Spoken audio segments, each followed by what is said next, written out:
Hi everyone, my name's Rupert Haynes. I'm Vice President of Finance for the UK at Oracle. I'd like to very much welcome you to this, our final webcast in the current series of the Office of Finance. Today we're going to be sharing some preliminary results of new research sponsored by Oracle and undertaken by CIMA on what the next generation of the finance function looks like. Remember, this is only a preview. There will be a final research report that will be available in November with more detail in it. This research looks specifically at how companies are monitoring and measuring intangibles within their business and how the role of the CFO is evolving in this increasingly digital economy that we all live in. It looked at what the KPIs currently being measured tell us and whether there's any shift in the dynamics of the C-suite collaboration. But before we start, just quickly on the housekeeping front, please note that during this webcast all your lines will be on mute. You will be able to ask questions if you just use the Q&A widget that you should see at the bottom of your screens. Then we'll collate those at the end and try and answer as many as possible.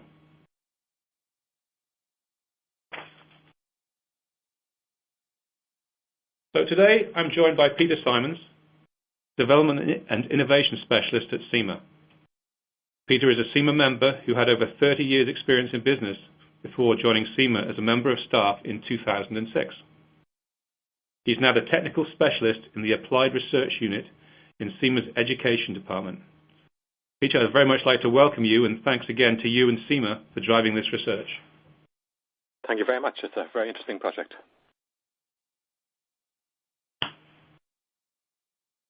So before we share some of the key findings from our CIMA research, let's have a quick look at the backdrop of today's digital landscape.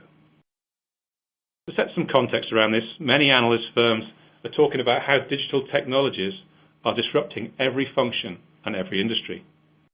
In fact, according to IDC predictions from last year, quoting, by 2018, one-third of the top 20 market share leaders will be significantly disrupted by new competitors that use the third platform to create new services and business models. Now, we all see this day to day in many sectors. I mean, if we look at hospitality, you obviously got Airbnb. On transportation, on the taxi front, you've got Uber or Halo or companies such as those. And on payment systems, you have Square and PayPal, for example. But one of the major impacts on the finance function is how they, the finance function, react to these digital technologies like cloud, big data, social, and mobile. These are all reshaping the competitive landscape and transforming how companies create value. Let's find out how value is being created in today's digital age and the role the CFO and the finance departments can play in creating value with digital technologies.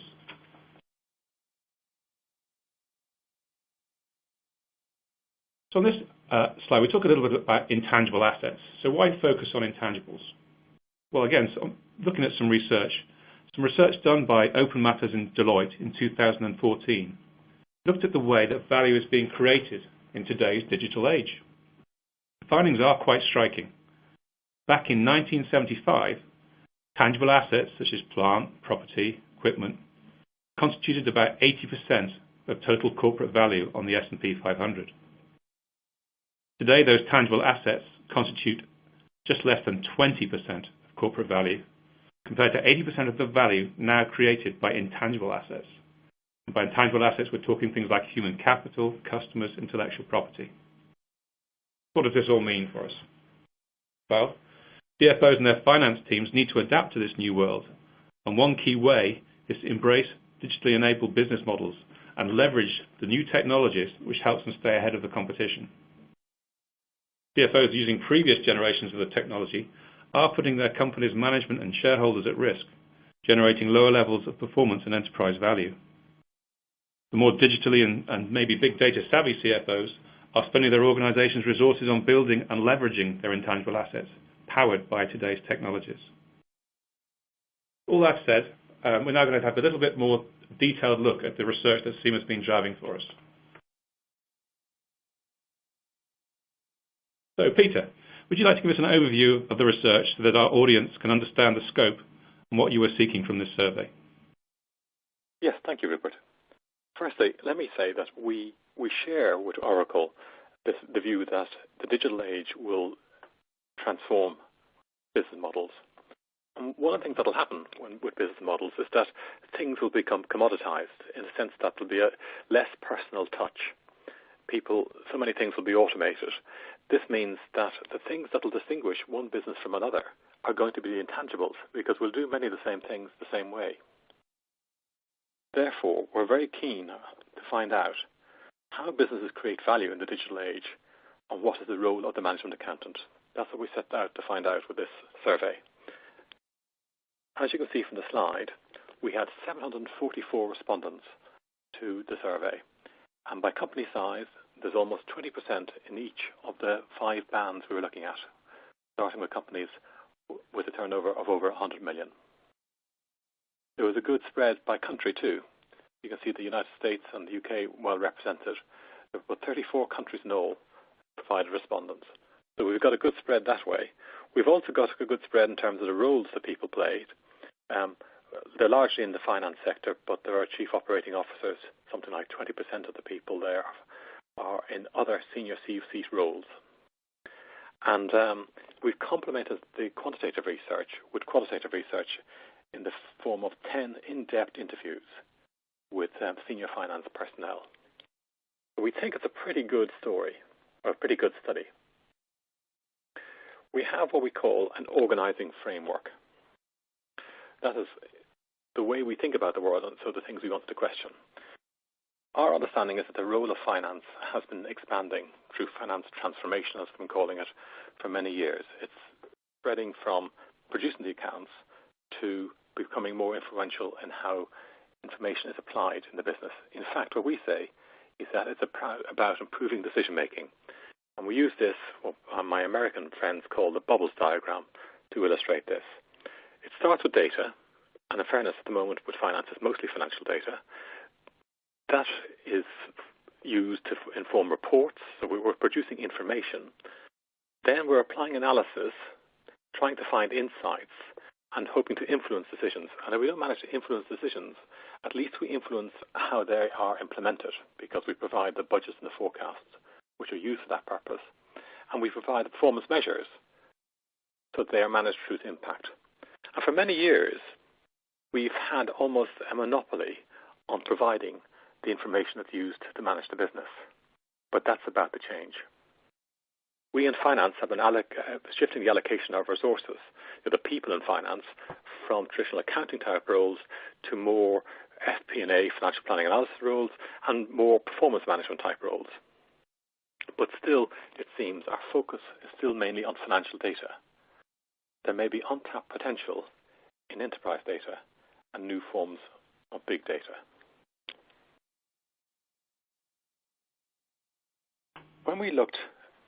The key question we asked was about what are the drivers of value. And we were told the top 5 drivers of value were as follows: customer satisfaction, quality of people, customer relationships, the quality of business processes, and the reputation of the brand. Now that's very interesting because they're all intangibles. Mm-hmm. When we talk about how we manage a business, we talk about the need to balance. We've been using the term balanced scorecard for quite a while. We have here what we call the balanced value chain. And what this is supposed to illustrate is that for a company to survive and thrive, it needs to balance both how it's performing today and how it's building a legacy for the future. It's all too easy when times are hard to cut back on investment for the future. That's where the intangibles lie.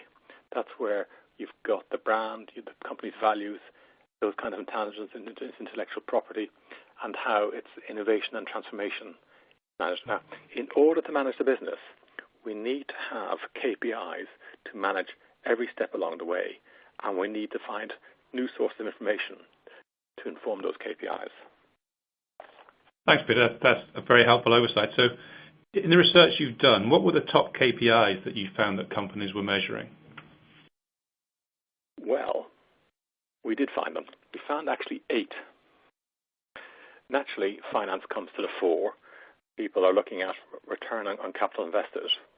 They're also looking at the customer experience, employee engagement and retention, employee productivity, the customer pipeline, people managing sales, of course, competitor activity, data quality, and the brand awareness and equity in the brand equity. So they were the top 8 KPIs. And what we tried to do then was kind of say, well, hang on, we said there are 5 value drivers. Are there KPIs that relate to those value drivers? Mm-hmm. And you can see that we did find there are KPIs that relate to those value drivers. So it does seem that people are managing the intangibles, which is good news. Right. But what does it mean for the role of finance? Well, when we looked at areas of responsibility and we asked who in the company is responsible for the following, what we find is that, say, with information technology there at the top of the list, it's the CIO, the Chief Information Officer, who's most likely to be responsible. However, finance was second rated there. Corporate strategy, it was the CEO, the Chief Executive Officer. But again, finance was second rated. Digital transformation, well, that's the CIO again, but finance again is the second highest rated. So what we see in this is that in almost every category, if finance is not taking the lead, which they are in risk management, financial planning analysis, and shared service centres, they tend to be the second. The exception is human resources. We don't seem to have much to do with human resources. Okay. So that's who was responsible for these areas. The next question is, who provides the information? Mm-hmm. Now this has a slightly different picture, because it looks like finance are responsible for financial type information. So they are the ones most responsible. And I goofed there. I should have said the darker blue is the one with the highest responsibility. But we're all accountants listening, and we see it's the biggest number too. Anyway, accountants are the ones most likely to be responsible for financial analysis, accounting and performance measures, analysis of business unit performance, and sometimes and the analysis to support operation decisions. Mm-hmm. However, this is the amazing thing. They're not the ones providing the non-financial strategic analysis, not the first or second, not even the third. They're not the ones providing the non-financial measures or leading indicators of performance. They're not the ones providing the measures of progress towards strategy. See, that could be a problem. They don't seem to be, it seems the business unit themselves are responsible for that. And of course, another problem area is social environmental impact. So it seems that finance have a broad role, good overview of the business, but they're not necessarily responsible for providing the information that's needed. Okay. Does that reflect what happens for you, Rupert? Well, not really. And I have to admit, Peter, it's one of the areas I found surprising in these results, actually, was just to kind of go on from the point you made, is that the areas of CFO's responsibility and finance's engagement, or perhaps lack of engagement and decision support and performance management, was a bit of a surprise to me and kind of reflected maybe more of a traditional view of finance than I would have expected. As you said, they tend to show that finance focuses mainly on the financial measures and not as strong an engagement as maybe we're expecting in these non-financial intangibles. Well, and that's one of the things that happens with quantitative research is you get what the average looks like. You don't get what the leaders are doing. So that's why we have to do the qualitative research as well. But it's just, there's room for us to catch up. Yeah, no, absolutely. And what's also clear is that there clearly is a remit in all areas for finance. But as I say, we're not grasping the new opportunities yet as much as we could.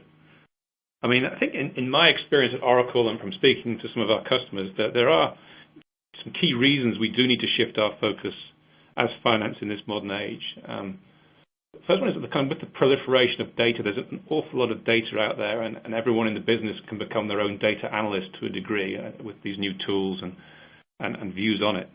I think the first thing we need to ensure is that when they're doing this, that the data that they're kind of feeding these systems that they're fundamentally using is accurate, and I think we have a role to play there. I think the next thing is that, again, with the proliferation of data, it's very important that we see that data is put into context. I think anyone with so much data and information around, it's pretty easy for someone to find a particular analysis that'll make something look good or make their hypothesis look good. But is it relevant is the question. Is it put in context? As I think as independent business judges, we're ideally placed to help make that judgment. I think the last couple of things I'd say is that, again, for modern finance to stay relevant, I think modern businesses, and certainly it's true at Oracle, we're more led on current real-time data and much less on historic data, which was probably finance's old hunting ground. So to kind of stay relevant in the business, we do need to become adept in this new area, which does step outside of where our traditional boundaries were. That's the other thing I'd say is that given our mandate, which is clear in this research as well, finance has a very wide mandate. We do have the ability to drive these additional analysis that the business might require in making its decisions, and we need to, again, we're ideally placed to make sure that the data is very relevant and the business is making its decisions based on relevant data, based on real-time data, and based on accurate data. So Peter, what are your thoughts on kind of where the role of finance should be? Well, again, we concur. The way we see it is that this picture we had of the role of the accountant in decision making, it remains sound, except that finance doesn't really have a credible role to be the sole provider of information in the business. And it can't really claim to be the data scientists because some of the information in the business is beyond what we're able to do in terms of deriving the analytical insights. So we have a sort of business partnering kind of role to play. Where others have the data, which is relevant to decision making, they may well provide it and do some analysis of it. But when it's assembled and validated by finance, it gives it credibility and it can be taken into the decision-making process. Likewise, data scientists don't tend to have the business overview that accountants do.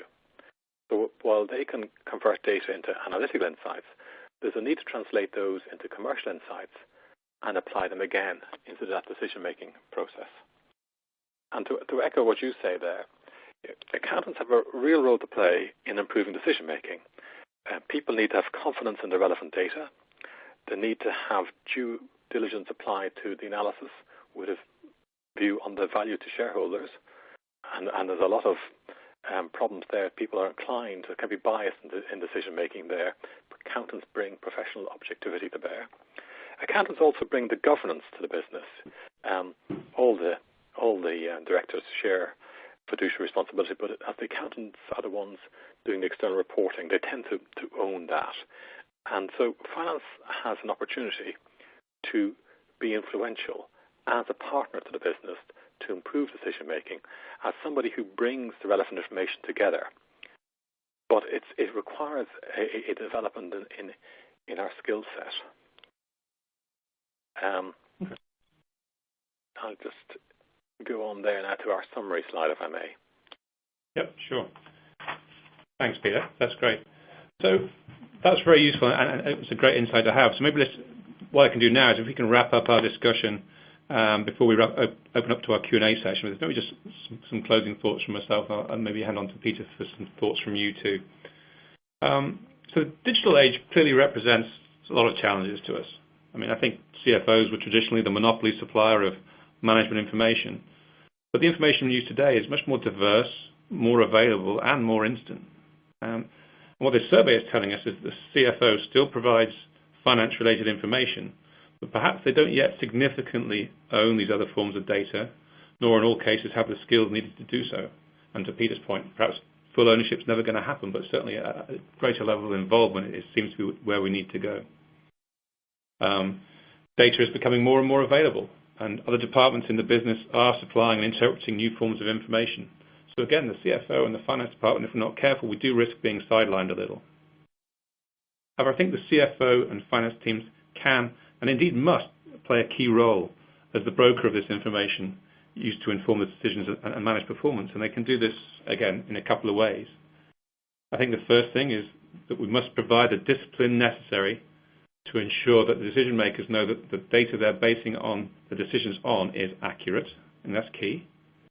I think finance must play a key role to ensure the analysis of this data used by the business is in context, and that the data is focused on adding value to the shareholders or to the business.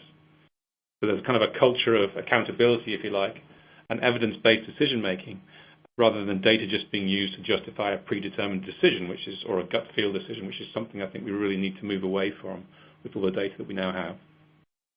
And I think lastly, finance does have a mandate, and it can use this mandate, a unique mandate, if you like, to work cross-departmentally and across the whole business, and to actually drive new relevant information and analysis, which will help the business ensure that decisions, again, are based on the most relevant, accurate, and timely data that's currently available, so they can make, as I say, decisions with full knowledge of all the relevant facts.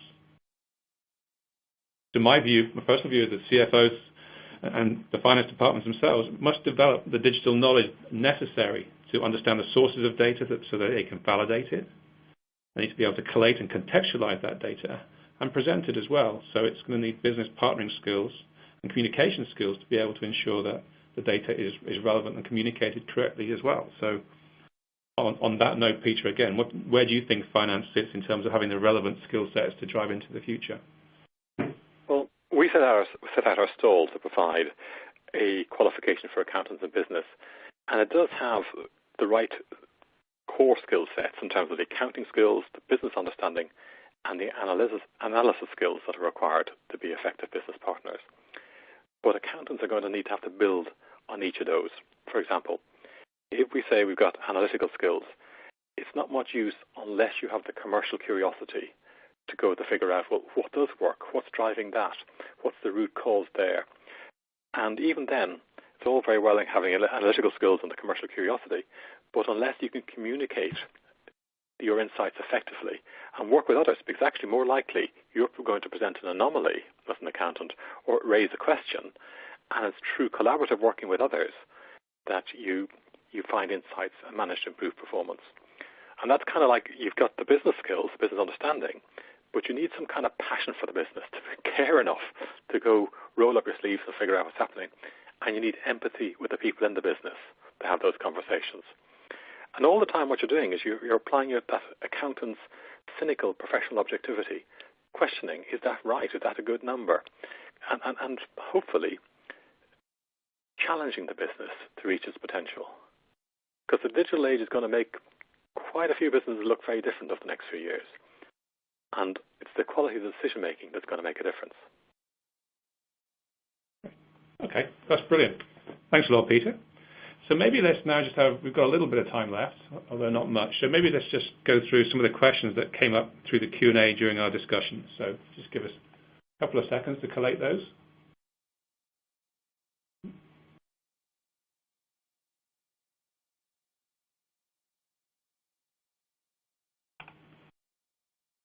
Okay. So first one, Peter, for you. You say that CIMA delivers courses for the core skills that they need to build, but people need to build on those core skills. How would you suggest people do that? Well, one of the things we do wrong is we tend to call these interpersonal skills and use terms to make it feel like we have some social inadequacy. It's not like that at all. We have the core skills that we need. It's more like we do need to develop our business understanding. We do need to communicate better with others. But it's a question of learning to work with them in a collaborative way. And it's not through courses that people learn this. It's through doing it on the job. If we can provide clarity around what the role of the business partner actually is in best practice situations, then people will be alert to how they need to develop those skills. It's things like getting on cross-disciplinary projects where you get the exposure to the business.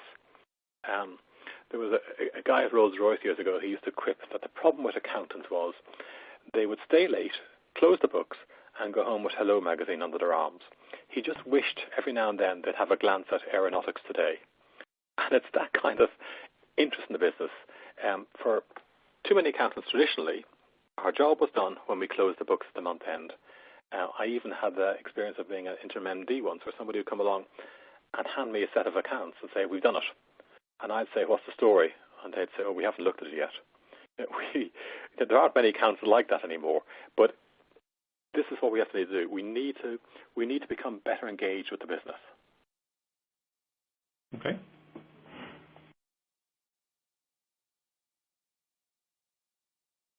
Great. Okay. We have another question that's come in. And this question, bear with me a second. The question was, I might take this one, Peter. Has Oracle changed any of the KPIs that it measures?